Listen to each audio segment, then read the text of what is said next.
Boa noite, a paz do Senhor Jesus a todos, em nome do Senhor Jesus.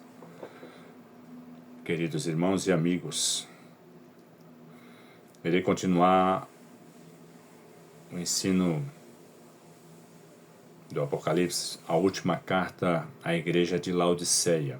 Amém, queridos? Eu gostaria de ler neste momento esta carta. Amém? Que Deus abençoe. Está escrito assim: a carta da igreja em Laodiceia, que vai do versículo 14 do capítulo 3 de Apocalipse ao 22. Ao anjo da igreja em Laodiceia escreve: estas coisas diz o Amém, a testemunha fiel e verdadeira, o princípio da criação de Deus. Conheço as tuas obras, que nem és frio nem quente. Quem dera fosses frio ou quente. Assim, porque és morno e nem és quente nem frio, estou a ponto de vomitar-te da minha boca. Pois dizes: estou rico e abastado, e não preciso de coisa alguma, e nem sabes que tu és infeliz, sim, miserável, pobre, cego e nu.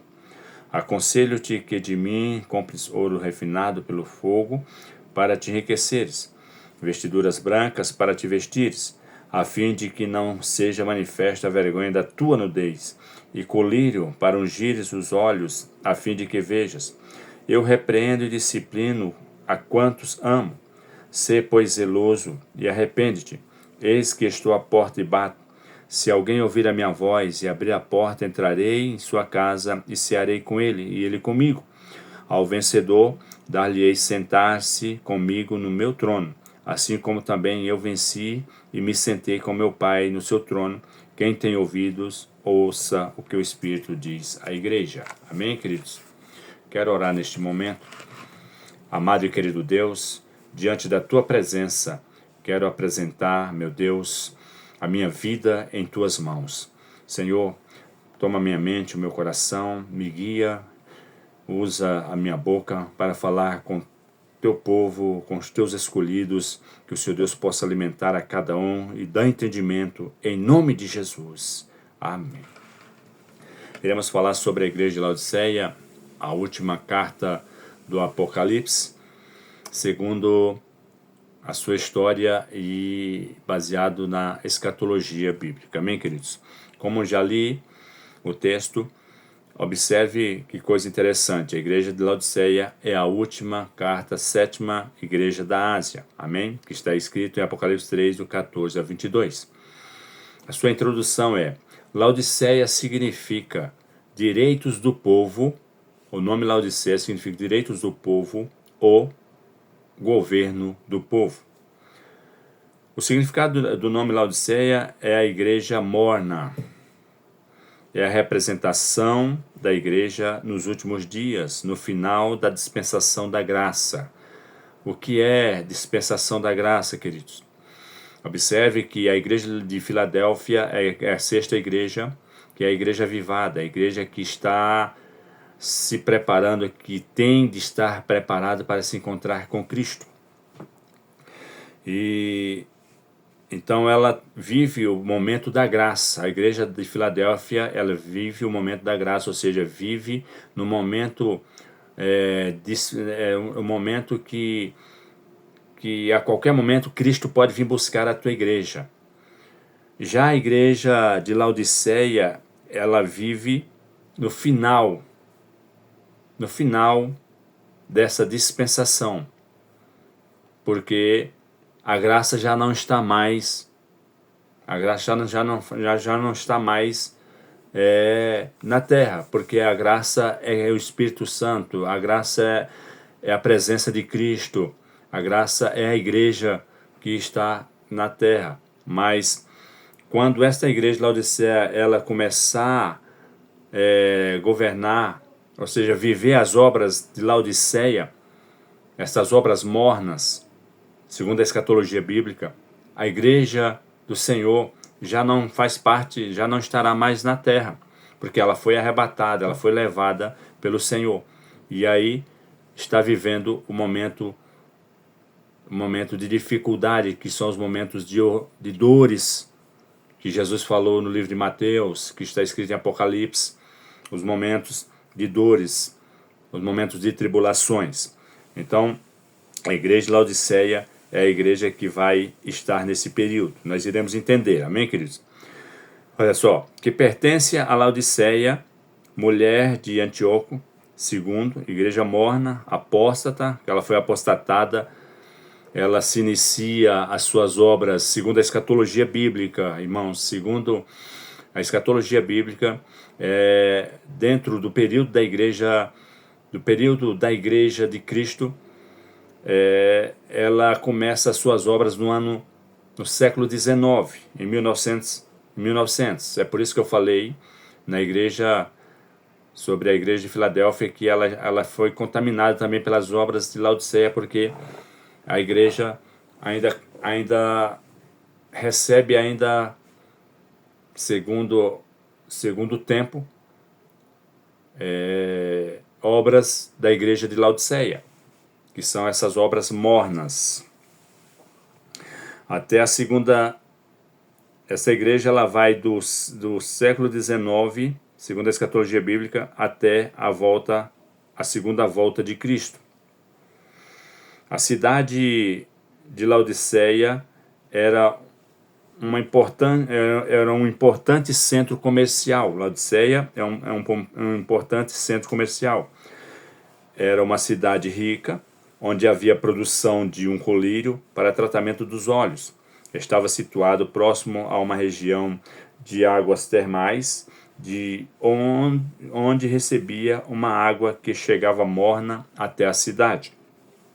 A cidade de Laodiceia era chamada antigamente Hierápolis, que foi conquistada por Antíoco II, que colocou este nome em homenagem à sua mulher Laodiceia.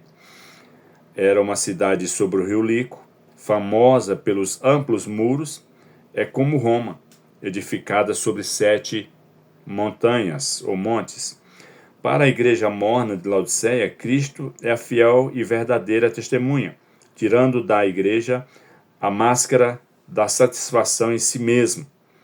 Nem és frio e nem é quente. Estou a ponto de vomitar-te. Ao contrário da igreja de Filadélfia, que não houve nenhuma repreensão, a igreja em Laodiceia não recebe nenhum elogio do Senhor. Olha que coisa, irmãos. Que coisa terrível. O Senhor Deus, quando ele nos conhece, Ele sabe as nossas vidas, conhece as nossas obras. Os teus olhos, eles são como chamas de fogo. Ele observa tudo. Ele vê tudo. Nós não podemos esconder nada. Não tem como nós escondermos alguma coisa do Todo-Poderoso. E Deus, Ele observou. Ele observa cada uma as obras dessas 7 igrejas. E a igreja de Laodiceia, o Espírito, ele fala com o líder daquela igreja, chamando a atenção sobre as suas obras. E usa a figura daquilo que eles mais apreciavam naquela cidade, que era o colírio, que era a lã, né? Que era o seu jeito de viver, que eles viviam de uma forma confortável. Nós iremos aprender aqui. Observe. Essa igreja era chamada de apóstata, pois tem negado o seu Senhor através das suas atitudes mundanas. E por se multiplicar a iniquidade, o amor de muitos se esfriaria. Mateus 24:12. Parece que o apóstolo Paulo se esforçou para introduzir o evangelho em Laodiceia, de onde escreveu uma epístola acerca da qual se refere em Colossenses 4:16. A cidade foi destruída por um terremoto em 62 d.C. e reconstruída por seu próprio povo, o qual se orgulhava de o fazer, o pedir auxílio ao governo.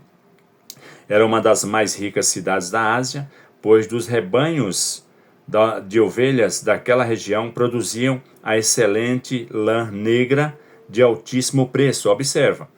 Por isso, os moradores de Laodiceia se achavam ricos e bem vestidos por causa desta lã que era preciosíssima. Ali também era produzido um colírio valioso e único, procurado por todas as outras cidades da região e até mesmo por outros países. Em sua carta, o Senhor Jesus ignora estes valores materiais e diz: como vê aquele povo pobre, cego e nu. Ou seja, Cristo não está preocupado com o que você tem. Cristo não está preocupado com o que você conquistou. Cristo está preocupado pelo que você é, pelo seu caráter, pelas suas atitudes, pelo seu coração, desejo de ser simples e humilde, entendeu? Observe, aquele povo eles tinham riqueza, aquele povo eles tinham posse, aquele povo eles se vangloriavam porque era uma cidade rica, se vestiam bem, tinha fontes de renda como aquele colírio, como aquela lã, mas para o Senhor isso não é importante, isso não é importante, porque para o Senhor o que importa é ter um coração voltado a obedecer a tua palavra, a seguir os teus mandamentos. Para o Senhor, glória e honra nesta vida, isso não chama a atenção do Senhor. Mas o que chama a atenção do Senhor é uma pessoa simples e humilde, que obedece ao Senhor e ame o seu próximo. No versículo 15, fala sobre um cristão que não tem uma identidade bem definida. No versículo 16, fala sobre a rejeição de Jesus a este tipo de cristão. No versículo 17, fala sobre o erro dessa igreja de colocar seu foco sobre os bens materiais, sobre a prosperidade e não sobre os verdadeiros tesouros, que são salvação, graça, justiça, unção no Espírito da fé em Cristo Jesus. No versículo 20, fala da terrível condição da igreja de Laodiceia, que está sem comunhão direta com Jesus, que está do lado de fora desta igreja, batendo na porta. Observe, queridos, que situação. As obras daquela igreja, as obras desta igreja, elas se tornaram reprováveis diante de Deus porque eram obras mornas, obras de pessoas que não têm compromisso, obras que querem estar envolvido com Cristo, com a obra de Deus, mas não quer ter compromisso, não tem interesse em crescimento, não tem interesse em se separar, não quer mudança de vida, acha que de todo jeito está bom, não acredita nos dons do Espírito, não acredita na palavra, não acredita que o Senhor é poderoso para fazer algo, duvida de tudo, desacredita. São pessoas que parece que se apostataram da fé, como a própria igreja de Laodiceia diz. A igreja apóstata, ou seja, se apostatou da verdadeira doutrina, da verdadeira vontade de Deus. Essa igreja tem alguns defeitos. Conheço as tuas obras, que nem és frios e nem quente. Quem dera fosse frio ou quente. Apocalipse 3,15 fala isso. Assim, pois és morno, e nem és quente nem frio. Estou a ponto de vomitar-te da minha boca. Apocalipse 3,16. Baseado neste relato, Cristo, através do Espírito Santo, chama a atenção daquele líder e diz que está a ponto de vomitar-te da minha boca. Por quê? Por causa da água morna que eles tinham naquelas cisternas, naquelas termais, a água morna. Então eles bebiam esta água morna e aquilo trazia náuseas e vômito. Observe. Consequências: vomitar-te-ei da minha boca. Isso figura a água morna que é usada para provocar vômito. Apocalipse 3,16, parte C, fala sobre isso. Eu repreendo e disciplino a quantos amo. Sê, pois, zeloso e arrepende-te. Apocalipse 3,19. O Senhor tem conselhos para essa igreja, porque o Senhor ele tem desejo de nos salvar. Ele se preocupa conosco. Ele não tem prazer em ver um de nós sendo castigado, sendo excluído. Ele quer resgatar todos. Então ele tem conselho para esta igreja. Aconselho-te que de mim compre ouro refinado pelo fogo, para te enriqueceres, vestiduras brancas para te vestires, a fim de que não seja manifesta a vergonha da tua nudez, e colírio para ungires os olhos, a fim de que vejas. Olha que coisa interessante. O desejo do Senhor é que nós possamos ser transformados, mudados pelo teu Espírito, ser renovada a nossa mente, ser lavado pela palavra, ser regenerado pelo Espírito. Essa é a vontade do Senhor para nossas vidas. Ele não quer que nós sejamos homens que somente pensem nas coisas desta vida, mas que nós possamos armazenar tesouros no céu, tesouros que realmente vale a pena, que são a salvação, são graça, justiça, unção do Espírito em nossas vidas. Então, Cristo ele quer que nós sejamos vestidos de vestiduras brancas, para que nós possamos guardar a nossa nudez. Ele quer que nós usamos colírio para ungir os nossos olhos e ver somente as coisas do Espírito, não ver somente as coisas desta vida. Você observa que o Espírito usa as figuras das riquezas daquela cidade para chamar a atenção desta igreja. O Senhor tem recompensa para ela. Apocalipse 3, 21 e 22. Ao vencedor dar-lhe-ei sentar-se comigo no meu trono. Assim também como eu venci e me sentei com meu Pai no seu trono, os vencedores terão o privilégio de reinar com Cristo. Apocalipse 2, 26 a 27, Apocalipse 20, versículo 4. Tal honra não seria para os orgulhosos e autossuficientes, mas para os humildes e obedientes. Jesus foi obediente ao Pai aqui na terra para ser exaltado ao lado do Pai no céu. Filipenses 2, 8, 9 fala isso.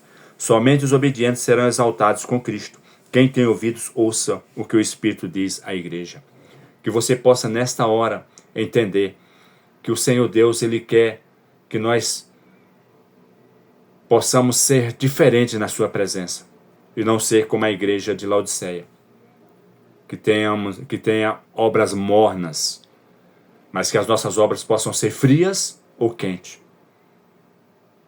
Porque se for morna, Ele vomitará da sua boca.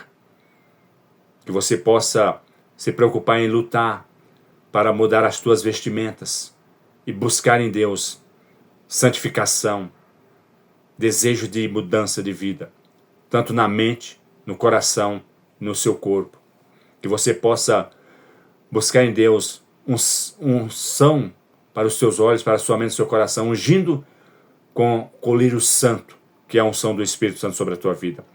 Que você possa ser lavado pela palavra, que você possa ser regenerado pelo Espírito. É o que eu desejo para você nesta noite e profetizo que o Senhor Deus possa entrar com uma grande providência sobre a tua vida e mudar a tua vida em nome de Jesus. Pai Santo e Poderoso, diante da tua presença eu quero apresentar nas tuas mãos a vida de todos aqueles que irão ouvir essa mensagem, que o Senhor possa impactar, iluminar a mente e o coração deles, em nome de Jesus. Amém, Jesus.